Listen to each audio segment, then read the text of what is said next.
children are going mad. What a strange girl you are. Hi. Hey.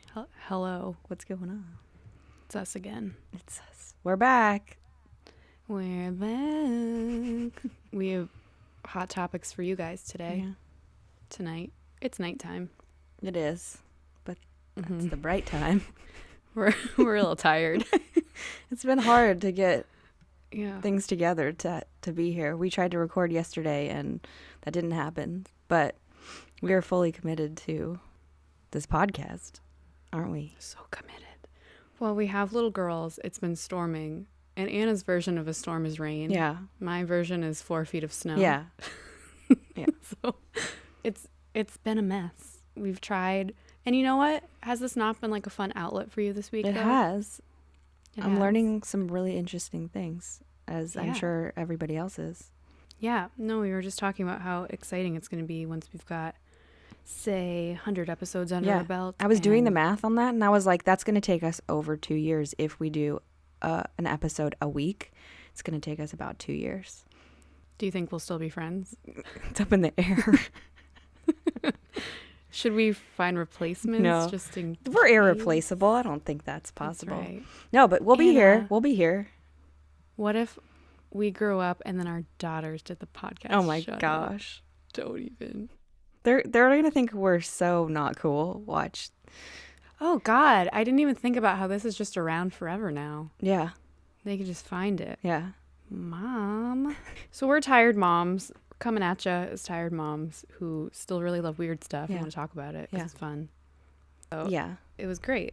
Yeah. I enjoyed it. I'll Yeah. listen to it if no one else does. But it was cool because we got some love. People were listening. That was cool. They were, yeah. No, that was really nice. Is that a segue into? Oh.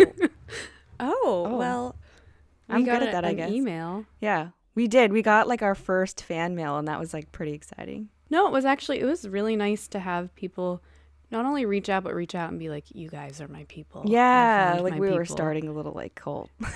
I love it. Yeah. Just a little one. Yeah. No one's gonna commit suicide or anything. Like everyone's just Yeah. Yet.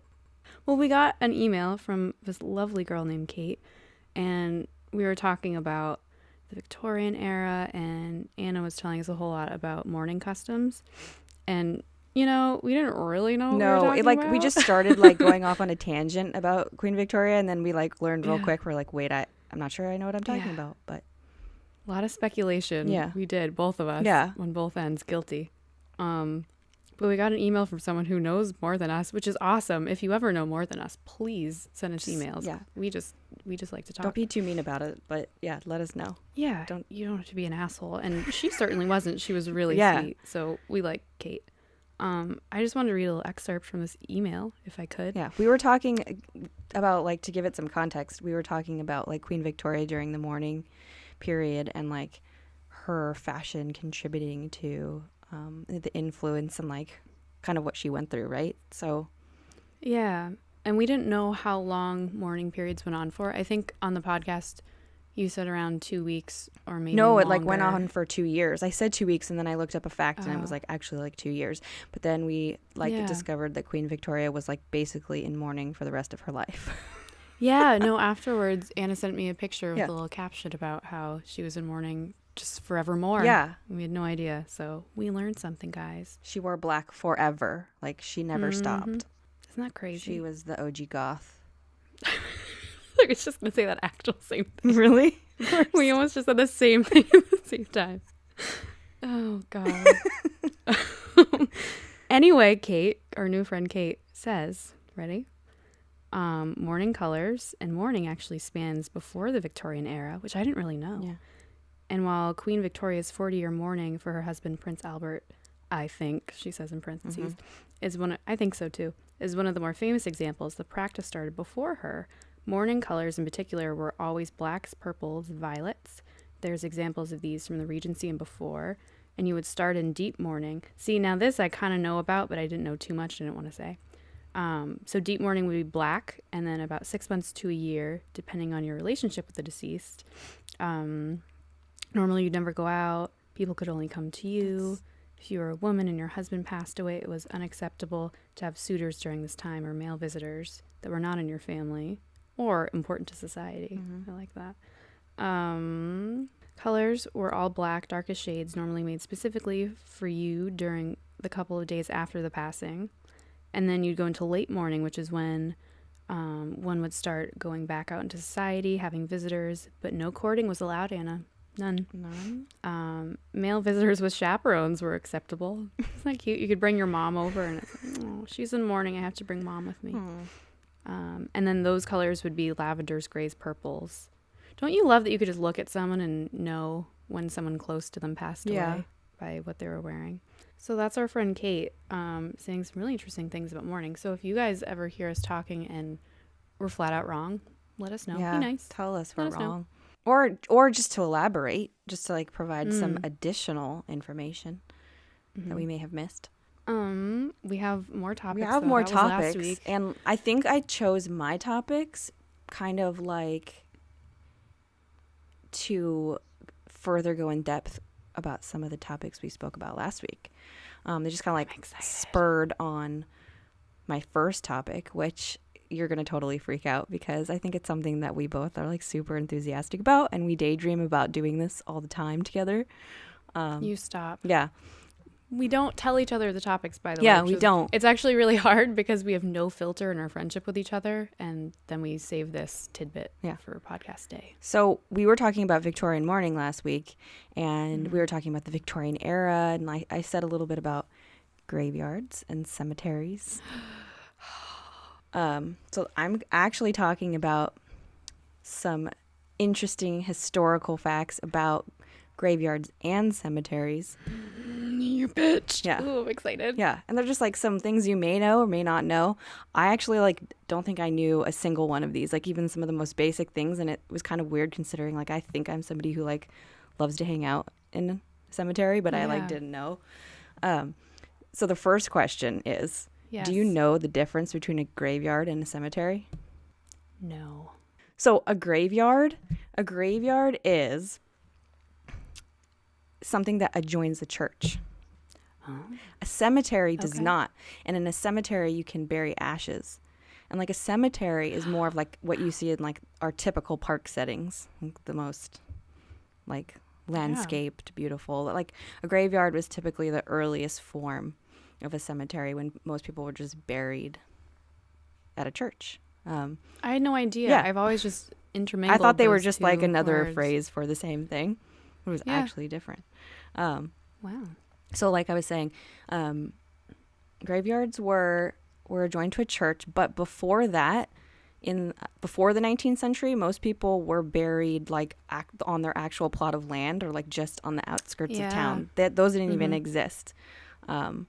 So it wasn't until later that they started burying people in churchyards, and churchyards or like graveyards were like super desolate, and they like really lacked any like pretty setting, or like they didn't really encourage people to linger or to appreciate it, and they were like pretty depressing really. And like so the way cemeteries came about was because these little towns that had these little graveyards, they started to become like super overpopulated. Like people were being buried super close together or even on top of each other. And as these like towns flourished and grew and more people were dying, it kind of became like a health concern, and they needed to start like expanding this industry. So in the 1830s, the rural cemetery movement started, and I had never heard of that term ever. I don't know any of this. Yeah, like I was like, how do I not know any of this? And that was basically where, let me quote this. So these were well maintained, had grass, trees, and flowers for giving it a park-like feel. And that was then that people began the tradition of picnicking in the cemetery, and especially on Sundays. That is what I do, by the way. Yeah, I've that's always what I was felt like, really strange about it. that was an actual you always thing. wonder, like it's not actually in bad taste to do that. Like people frequently did didn't that, know. and families would like go on Sundays to picnic in the cemetery. And it was like they really thought that actually cemeteries were the first like the predecessor to actual parks in general. Like, What the hell? yeah. I had no idea. Yeah. No, I've always felt so strange about it. Like, did they make this park like on purpose? Yeah. Am I the only one that Yeah. likes to walk around? People actually this like place? thought it was like, you know, because of the rural cemetery movement, they started to like really have an appreciation for, and like for gravestones too. Like it became like they wanted to like have a, you know, preserve the beauty and like have these monuments basically there for people to enjoy. So they were based on English landscape gardening. And they like really were supposed to have like a romantic vision. So I'm like, no wonder we freaking, as probably a lot of our listeners do, like love cemeteries, like really peaceful place to be. And the interesting part about that is that like when they were planning out these cemeteries, which most cemeteries are super old, that was exactly what they were going for. Like they were trying to go for this most peaceful, tranquil, like just. And so the difference too between graveyards and cemeteries is graveyards typically are just like a square and they're very grid-like. In cemeteries, you'll see like hills and twisting pathways and stuff, more of like a garden-like setting. Not all of them, but a lot of them. Speaking of which, the one that I'm going to take you to when you come to California. Yeah, we're going on a field trip, guys. I'm Actually, really we'll probably excited. go to a few, but yeah, we'll document that. We'll take videos. You probably want to go to Hollywood forever. Have you been there? Yeah, it's really funny because last night when I went to bed, Anna and I had a wine Skype date last night with her husband and a daughter. That was fun. She made an appearance in her Peppa Pig shirt. When I went to bed last night, I was like, oh, I didn't mention that I want to go there. Yeah, and I've never been. But I assumed that I've never been. How have I never been? I don't know. You guys. This is going to be really exciting. Yeah. Well, you know, I love to eat my lunch and donuts in the graveyard. But you know what? It's a cemetery. Yeah. I'm going to start calling it that out of respect. So, do you know what WOW gravestones are?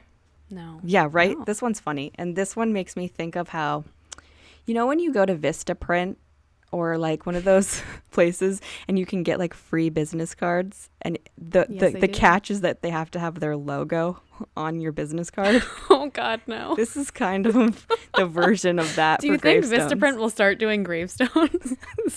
This one made me laugh because it just instantly made me think of Vistaprint, or like it made me think of actually how our website has that too on it because it's the free version. Yeah, our website's still it says like Wix ad on it.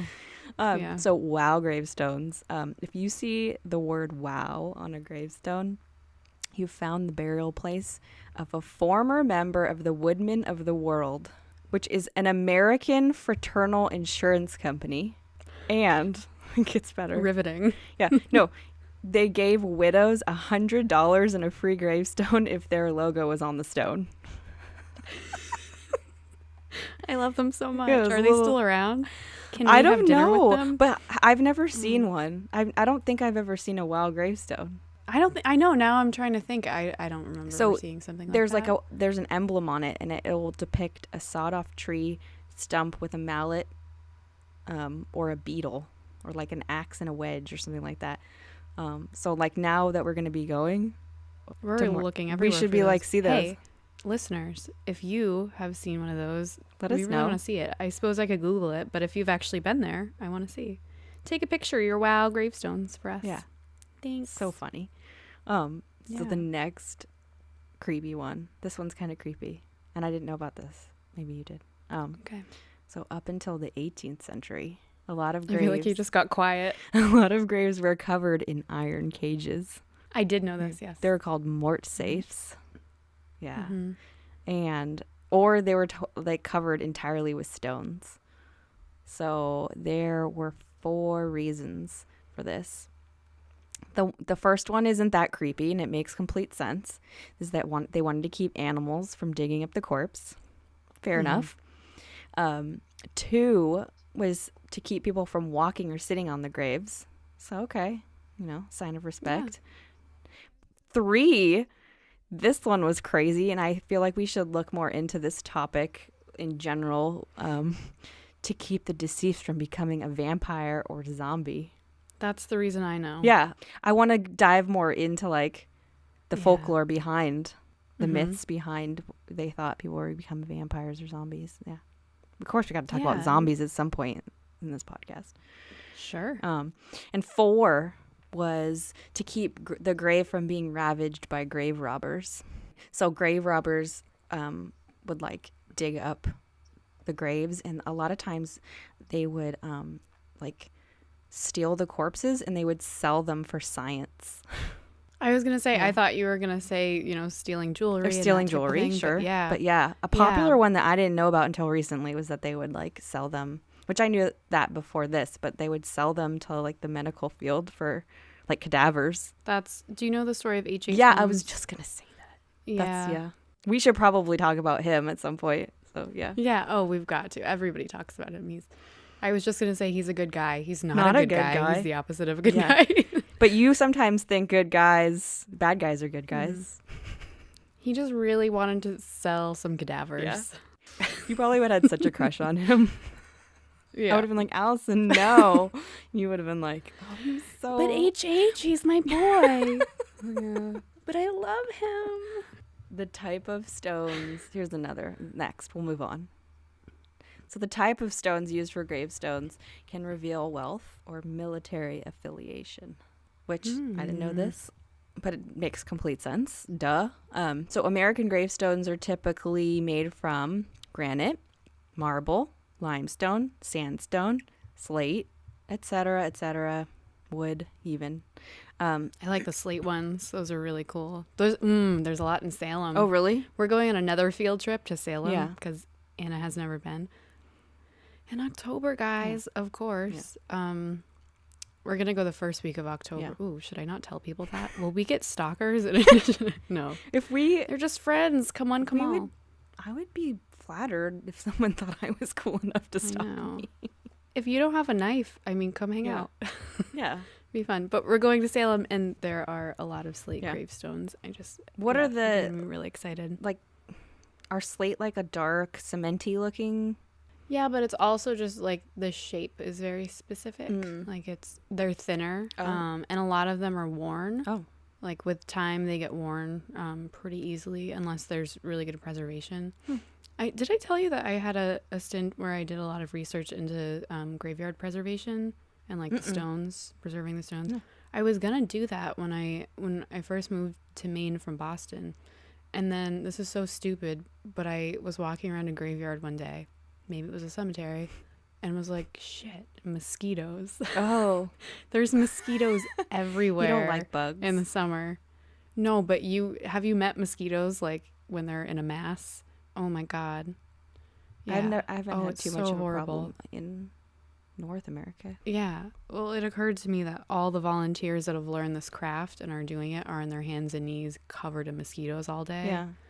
So you said no to that? It kind of turned me away from it, I won't lie, but because I like to go right before it's dark. Yeah. And that's when mosquitoes like to go also. So I learned a whole lot about it, but I never really got into it. That could be a topic one day. That's a cool topic. But yeah, the slate ones just, they just have such an old timey feel that I love. Whenever I see them, they remind me of Salem and like the 1700s so much. Ooh. So they're like really old. Yeah, they have skull and crossbones. Do you ever go like when you're in a cemetery? I'm always looking at the dates. Like I'm always like, which the oldest one in here? Yes, I do that all the time. I think I told you that I would do that all the time when I was pregnant. I lived near a cemetery, and I would walk through it to try and induce labor, walking through it, and also to try and pick baby names. So I would look around because there's a lot of old names too. Yeah, that's a good idea. But then I found a lot of baby gravestones. When I can't do it. Pregnant and looking at baby gravestones, I hate that one. Not the best. And there's a lot of them. A lot of children, like we were talking about in the last episode. A lot of children were dying. Mm-hmm. Yeah. So wasn't a fun park experience for me. So wealthy families opted for marble or granite. Poorer families went with headstones of sandstone, lime, or even wood, which makes me sad. Because like wood's not going to hold up at all. So like a proof of that is that I guess, so during the Civil War, they were like having mass burials, and they were able to produce headstones for $1.73 out of wood. And then they found out really quickly, these companies, that like within 5 years they would like completely disintegrate, and they were having to replace like a shit ton of Oh my gosh. gravestones. I can't imagine. Yeah, I can't imagine. So now military gravestones are like always uniform in design, and they're made of marble, bronze, or granite. But They're beautiful Yeah. too. Military cemeteries are so beautiful. like I don't get nearly as sad in like a typical cemetery, like just the common Yeah. folk. But like when I Yeah. see like the mass casualties of war, I'm like, oh Jesus, like It's not easy to see. So cemeteries are sad, but yeah. also happy. I mean, pleasant. they're beautiful. Yeah. They're still sad. Does it make you want to be buried in a cemetery? Yeah. You do? Yeah. I don't want to be cremated either. That's I want we worms to get me. We found out our first difference. I absolutely do not Are we want still to be friends? buried in a cemetery. Tell me why. Why? Because I'm kind of a hippie at heart, and like I want to be like in the earth, and I'm like, just cremate me, don't spend the money, and like put me in the Yeah. ground and plant a tree, or in the I want someone to spread my ashes like all over the place, like a little in the ocean and like everywhere I love. So I just put me everywhere. That is a nice idea. Yeah. No, I do love the idea of like I'm just dead. Don't spend money on me now. Like Yeah. because it really is so expensive and it's such Yeah, a big I would rather someone thing. like donate the money. Yeah, donate my organs, turn me into ashes, put me back in the earth. I get that. So early American settlers wanted their feet pointing east and their heads to the west. So they were, quote, ready to rise up and face the sun of the new day when they hoped to be reborn. Don't you love shit like that? I just love hearing stuff like that so much. Like, Mhm. they are. I love trivia so much because there's a meaning to everything, isn't there? Yeah. But actually, in graveyards, that was really typical for like them to point east. And then you'll find that after the rural cemetery movement, like it became like less strict, and like cemeteries were like configured more free, and people were facing different ways. So Yeah. um, Rebels. yeah. All of them. Yeah. Wow. So we were talking a little bit about like we were talking about children's gravestones, which leads me into like the motifs that are on gravestones and what they mean. I was going to say we should cover that in another episode, but I didn't realize you had it covered. So awesome. There's symbols on gravestones, and they actually have meanings. So I'll just name a few. Like a winged hourglass. That means that time flies. Did you know that? Whoa, whoa. But an hourglass on its side indicates that's time stopping for the dead. Have you ever seen a broken flower or tree? Not that I recall, no. We're going to have to seek these out. So a broken flower or a tree is a life cut short. Hands in a prayer position reflect devotion. A hand pointing down represents a sudden death. A handshake reflects the clasped hands of a couple to be reunited in death, which is cute. I've seen that one. I have seen that Yeah. one, yeah. Do you ever see gravestones and just wonder their whole life story? Yeah. Like, who are you? Yes. And there's a website for the local cemetery. 'Cause I'm such a weirdo. I'm in it all the time eating donuts, as I've Yeah, said. she does. She does that at least once a week. Well, weather permitting. Yeah. Well, sometimes I'll eat them in my car. Yeah. Aw. Yeah, sometimes I just drive through the cemetery in our little town. I just Yeah. drive through it every once in a while. That's what I do. I'll take the long way. Like Yeah. I know there's my areas where I like to be, Yeah. and there's certain gravestones I'll see over and over again, and I'm just like, who are these people? And there's in my local cemetery website, you can actually look up some of them. Yeah. So I, like a creep, was like, oh, the ones yeah. Roberta, who's that? And you can see Roberta. I used to live in a Victorian house, and it was built in 1903, and it was haunted, and I really wanted to know who lived there. So I looked it up, and I was able to find like old newspaper articles, and there was a young woman named Adeline, and she actually died at the age of 21, a year after giving birth to her first child, and she was buried in the local cemetery. And I actually got to go visit her gravestone. And I'd cry so hard. And the weirdest thing is I used to hear a young woman singing like lullabies. Yeah. Oh my And she's God. just like buried down the street. Madeline. She died from a sudden illness. Wow. Yeah. That's really, really Yeah. interesting. We should definitely talk about some paranormal topics in the future. Well, yeah, I think it's coming up, but Yeah. I would like to do that a lot because we have a lot of stories. I also grew up in a haunted house. Well, when did you live in yours? like about 3 years ago. Yeah. Okay. Why are you Yeah, pausing? I was about 8 or 9. No, I wasn't. I was 5. I was 4 or 5. I was in kindergarten, but I still remember everything. But the people that lived in the house after us and the people after that all had stories as well. So I've got stories for days, guys. Yeah, we'll talk about those. That place was weird. Yeah. Wait, so I have to just finish talking about these motifs, and then I'm going to move on to my last topic about graveyards and cemeteries, and then we will be moving on. We were talking about children's gravestones, and you'll find lambs often on children's gravestones, which I see those all the time. Do you? No. No? I don't think so. Whoa. A lot of the ones I see are babies that don't even have names yet. It'll say like baby boy. Yeah, or baby Humphrey, something, you know? And then this one was weird, and I've never seen or heard of it. Roosters, which are uncommon. Weird. They are thought to symbolize Judgment Day. So this is like a shitty thing. Like someone was like messed up, and they were just like, "You're gonna get yours. You get a rooster." Yeah. Yeah. Oh, Yeah. That's upsetting. And so wow. the last part of what I have to talk about is something that you're gonna like. It's the origins of the phrase graveyard shift and where that comes from. I already know it. You already know it. But please. So remember when we were talking about how graveyards were running out of room? Mm-hmm. So before they really figured out like, oh, we need to like make cemeteries, they were running out of room for places to bury people. So they started digging up the coffins and taking the bones to what's called a bone house. I didn't actually look up what a bone house is. Do you know what a bone house is? Like, what were they doing with these bones? If I remember correctly, I think a bone house was before they buried them. They would use bells to see if they were alive or not. No. That's different. That's not. There's a name for that one too. Cut. But it wasn't just bones. It was like full people with bones in them. You're ruining my story. You just ruined it. I was like, shut up. Quit talking else. Fuck you. Don't talk about the bells.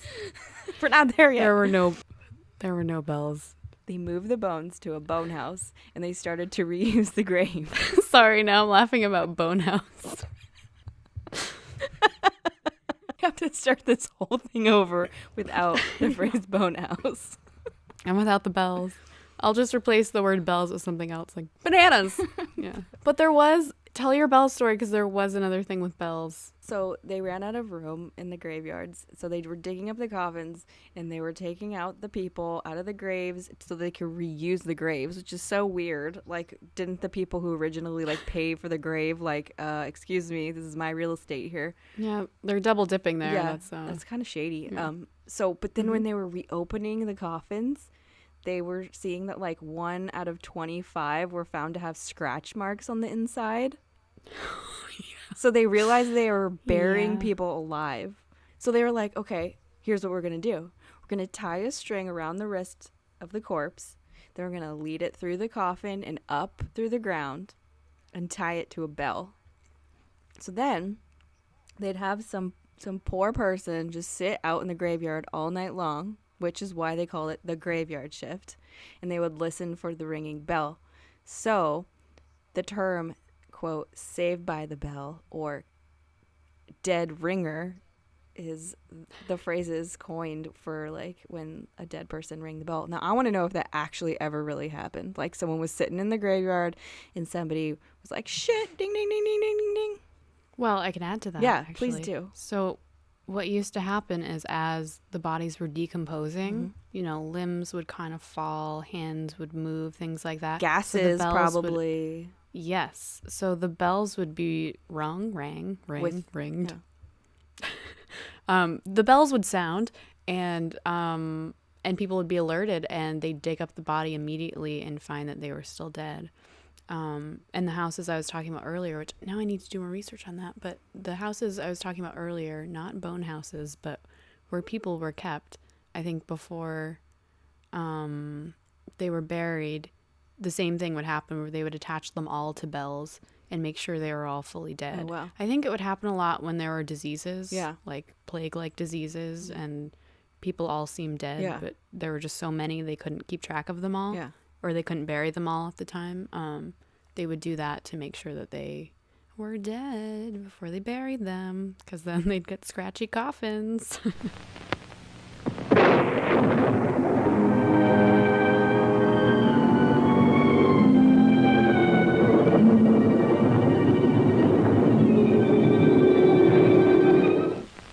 Hello, I'm Vincent Price. I'm here to introduce a new chilling series of classic ghost stories. Strangely enough, this type of story has been neglected by television.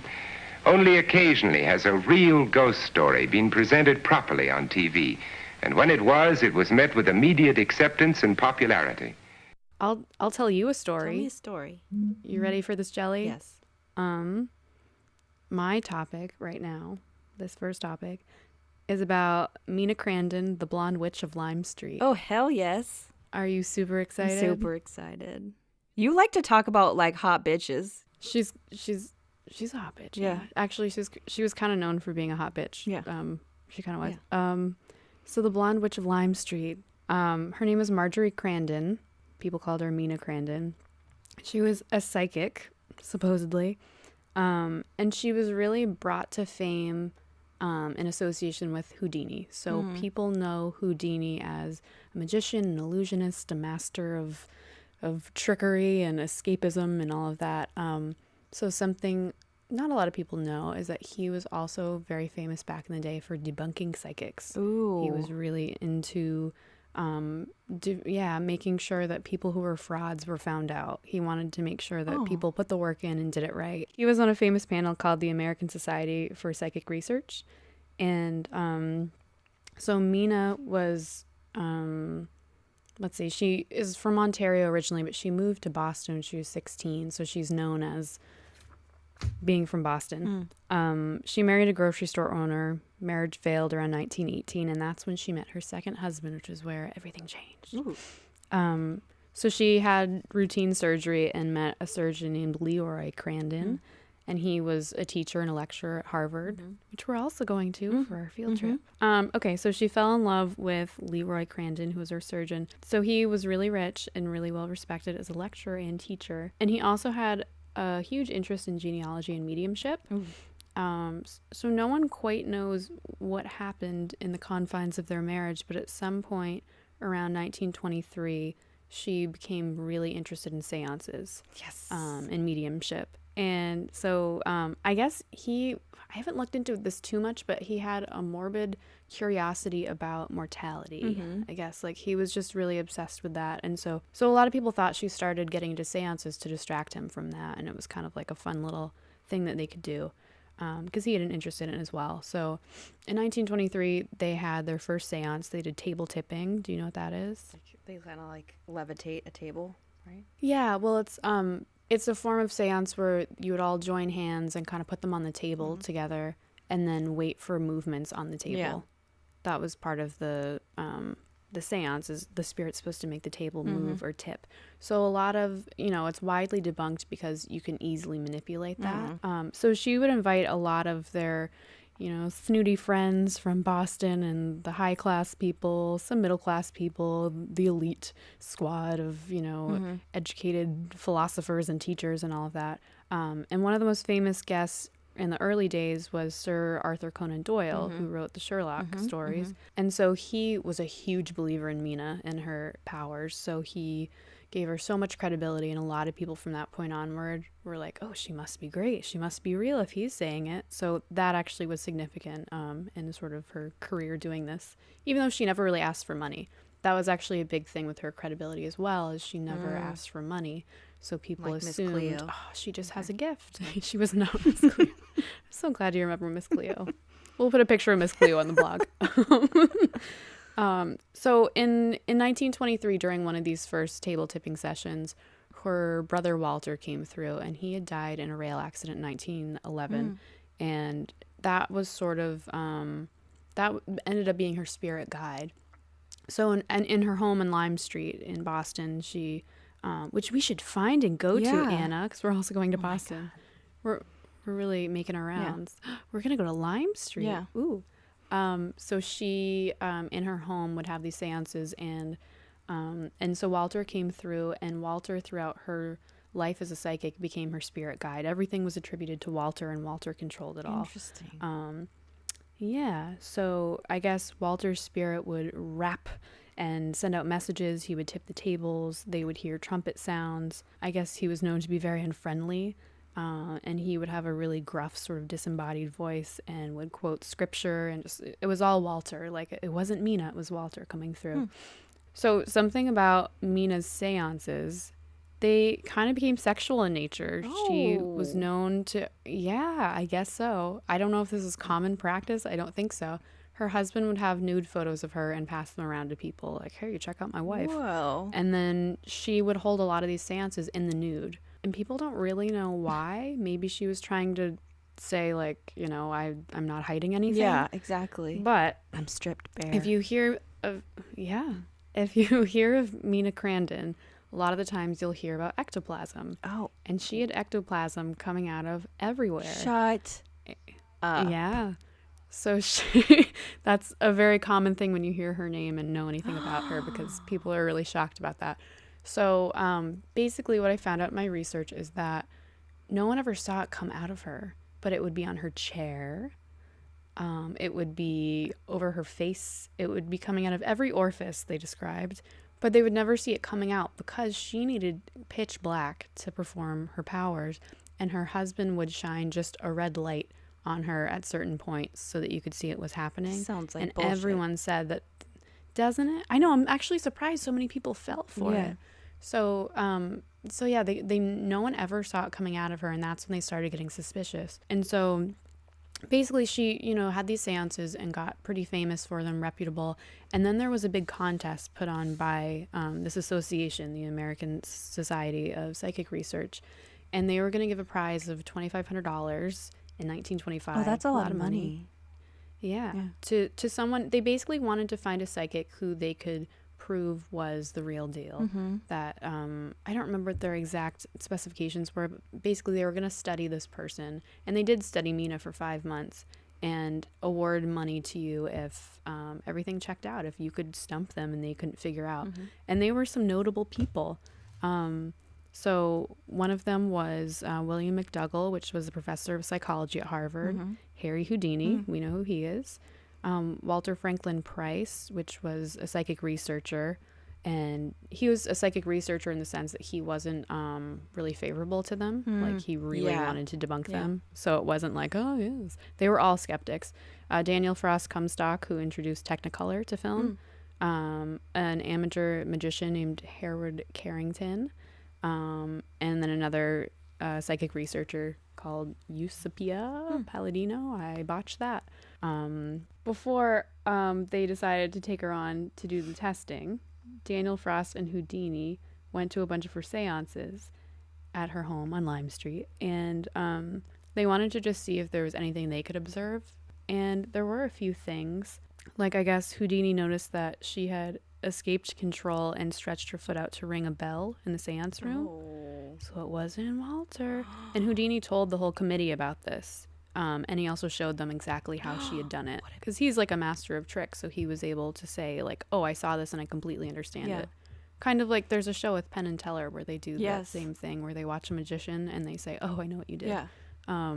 So that's kind of what he was doing with Marjorie, just watching her really closely to figure out her secrets. I mean, she did have Houdini on her side, so she didn't.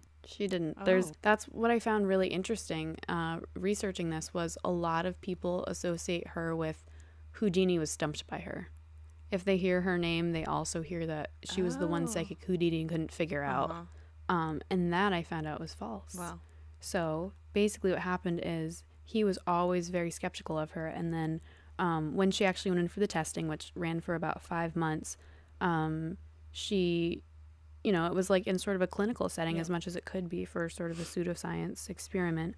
And they made a cabinet box made of metal that they placed her in so that she couldn't move her hands and feet, so that she could only see her hands and feet, and she was just sort of like locked in this box. And so things weren't really happening until a bell rang in a box that they had put out for her. What happened was, they said over time 80% of what she had done during this experiment, they couldn't figure out where it was coming from, so they thought it was paranormal. Houdini never bought that. A lot of people in the committee, it went right over their head, all of these tricks, but him, the whole time, he kind of understood what was happening and just thought, I'm going to get this girl. I'm going to get her. Everybody believes her. I don't.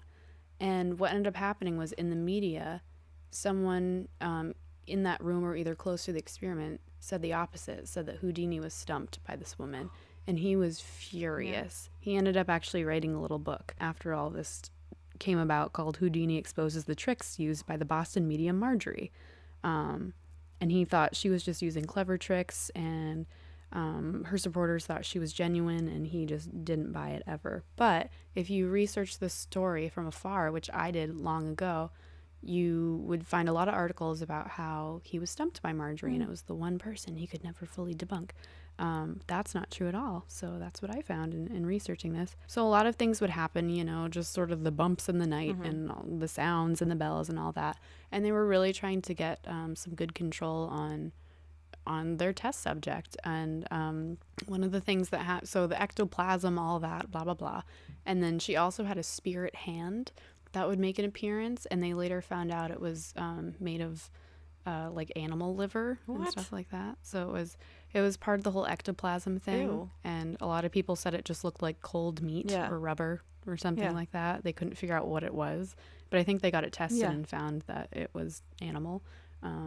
So that's kind of what started unraveling all of this, is that she was not really, she couldn't prove where all these strange things were coming from, but people kind of tuned into what they probably were, you know, like if it quacks like a duck, that kind of thing. So people started getting really suspicious. They couldn't see the ectoplasm. They couldn't see what was going on except for this red light. This spirit hand looked like animal, and Houdini wasn't buying any of it and was showing people left and right exactly how she did her tricks. So what ended up kind of crumbling this experiment, a lot of people in the committee were going to give her the $2,500. And what crumbled this experiment was a situation with a ruler, where she was in this metal cabinet, and for whatever reason during one of the experiments, she has to have her hands and feet inside instead of outside. And so they thoroughly checked this cabinet before they let her in to make sure there was no tricks. So she had to ring the bell again, and the bell rang. And when they opened the cabinet, they found a ruler inside. So they thought that she used either on her hands or probably in her mouth, because she was kind of known to do that. Like the people that saw what was going on, she would put a rod in her mouth and move things. So things were floating or things were moving, and because she had a rod in her mouth. So they think with a ruler, that's what she did as well. And so that's where the controversy begins, is she swears up and down it's not hers. And then people thought, well, Houdini must have put that in there to sabotage her. And furthermore, Houdini's assistant later said, oh yeah, my boss had me put that in there because, you know, we wanted to get that girl. He was going to take her down one way or another. So a lot of people have said that that's just not quite true. But that's really when the takedown happened for her. Shit. She's going down, isn't she? She's yelling timber. Yeah. Oh, fuck. I just quoted Kesha. Why did I do that? Edit that out. You know, Houdini wrote his book about how she was a big fraud. And then a lot of the members of the American Society of Psychic Research came out and said, no, we believe her. They were all on that panel. They saw this stuff they couldn't explain. They were on her side. So during that period of time, a lot of people were supporting her because this whole research panel was on her side. Houdini wasn't, but everybody else was. She started getting even more famous and had this whole thing where she had a piece of dental wax and it was hot. She would have it in hot water, and then it wouldn't be seen, and she would put it in cold water, and suddenly there was a thumbprint. And I believe she said it belonged to Walter. It's all Walter. And Walter was making his impression on this piece of wax with his thumb. And so people started to believe that, whoa, I just saw it with my own eyes, of course. And later it was found out that the prints were an exact match for her dentist. What? And there were also rumors that her dentist actually showed her how to do this trick. What a bitch. So they found, the police said without a doubt it was definitely her dentist. That takes a lot of guts. Yeah, I don't know how people were so swindled by her, but they were. I'm sure if you saw it with your own eyes and said, I can't explain that, it's one thing, you maybe would have had to have been there. Yeah. But that was sort of the defining moment of like, okay, there's no escaping that this woman's a fraud. Yeah. As soon as, that was proven. So then I think the society backed away from her a little bit. But it's still such a huge controversy, that ruler. Yeah. Who put it there? Was it hers or did Houdini? Because then it's like, you really have no merit and no credibility if you're Houdini and putting that in there to take someone down. Yeah. So no one knows if Houdini's the bad guy or if it was her, or I believe she's a fraud, but I don't think Houdini put it there. But then again, he was really frustrated that they were about to award her this money. Yeah. And basically say, and then people in the media were also claiming that he said that she's not a fraud and that she's the real deal. And so if the society decided to give her that money, it would basically take Houdini's reputation away as debunking psychics that weren't truly psychics, So he did kind of have a motive to do it of, I'm just going to put that in there and then everyone will believe me. And his assistant did come out and say he put it in there, but a lot of people say it's not credible for some reason. So, so that's still kind of a big controversial topic there. Whoa. She died in her 50s, I believe, but that was, I think, the last thing she did. It was she was known for that wax trick, and then it was over. But it was the smoking gun. Yeah, it was the smoking gun, and no one really believed her much after that. So, oh my goodness, what can you do? I thought it was a strange tale. It was also widely believed that she had relations with some people in the committee. Yeah. And there is some evidence for that. Wow. So people were also saying, all right, well, we can't really trust these guys now, can we? So she did kind of use her looks and her charm to sway people a little bit.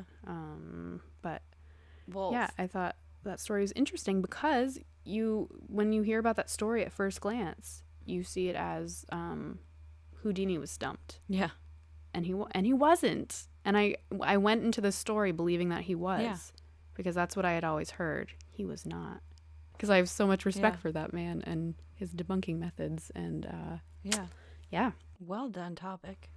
Thanks. That was something I never We knew did about. our research, folks, this time. Yeah. Yeah. Yeah.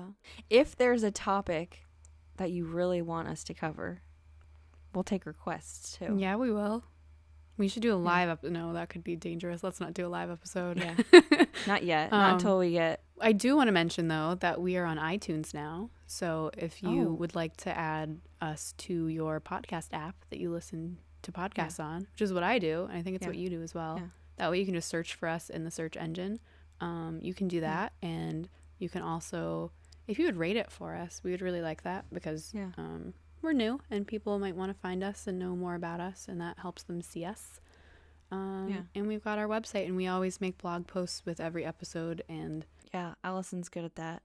I'm doing the blogs, and I'm riffing on Anna a little bit in those blog posts. So if you want to see me tear her apart, then just take a peek. But I said, I made a comment about the movie Perfume, how you couldn't be bothered to finish it. Yeah. And the end is the best part, so it's fine. I know, and I have a couple other friends who asked me about it, and they were like, "Wait, you haven't seen the end? What do you?" Yeah, you're why a perfumer. Watch it if you don't watch the end. And you fell asleep during it, and it would probably be your favorite movie. I know. I think I'm gonna watch it later at the end. I'm gonna watch it. You really the should. End, at least. You would really love it. It's pretty fantastic. The book is really good too. You should probably read the book too. But when are you gonna? If you can't even finish the movie, you're not gonna finish the book. I can't even make a blog post. You can't even make a blog post. And don't forget to follow us on Instagram at Beautiful Strange Podcast, please. We have fun on there. It's really fun to post daily goings on. And also like us on Facebook.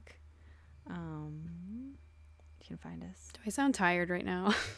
Yeah, we probably sound tired. We're really tired, guys. We did it. It wasn't a chore either. It was actually really fun. But yeah, I got really, really excited about my topics, and it's really fun to go about it this way and share the stuff that we like with each other. Now I'm going to bed. Until next time, folks, We Stay love strange. you. Oh yeah, stay. Yeah. Should we have like a catchphrase? Hey, stay strange. Well, if you're listening right now, you would be what's called a strangeling. You would be. That is what you would be. Yeah. Are you? Are you Yeah. one? Yeah. We think you might Yeah. be. Outro song.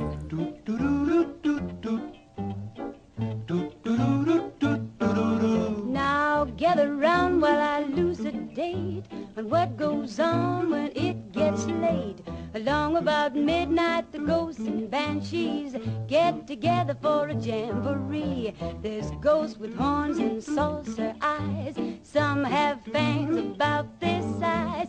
Some short and fat, some tall and thin.